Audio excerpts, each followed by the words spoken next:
Uthi ufumana izigrogriso umbhali wencwadi ngobomi bukaMphil Senzo Meyiwa wayesakuba ngunozinti weqela leOrlando Pirates. Lo mbhali onguSoweto Mandlanzi uthi le ncwadi iqulathe ulwazi olunobuzaza mayelana neziganeko ezakhokelela ekubulaweni kukaMeyiwa. uMeyiwa wadutyulwa wabulawa eRhawutini ngo-2014, akabikho mntu ubanjiweyo ngokubulawa kwakhe.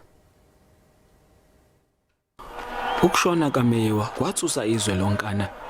Le ncwadi ibalisa ngempilo yakhe ngomlomo wabangani nomndeni wakhe. Izama ukucacisa ngohlobo lempilo abeliphila kuze kufike osukwini ashona ngalo.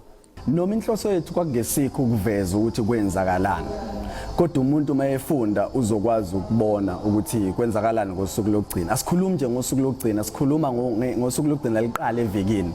uMandlazi uthi usephila ngokusabela impilo yakhe kusukela aqala ukubhala le ncwadi. Impela isafani after ukubhala le ncwadi, akusinto elula ukureceive either ama message athusayo noma ukumenyezwa umuntu ekukhuza ngendaba ye project, nama kuthola kuma platforms la khona social media abantu besho izinto ezinyantisa igazi. Ikhophi yencwadi idluliselwe kumama kaMeyiwa kuleli viki. Ubaba wakhe washona ngonyaka odlule emuva kokuhlaselwa istroke. NgoNovemba wangonyaka odlule i-AfriForum yamemezela ukuthi izoqala uphenyo oluyimele ngokubulawa kaMeyiwa. uMandlanzi uthi le nhlangano icela ukusebenzisa ulwazi abhale ngalo encwadini losuku lesigameko.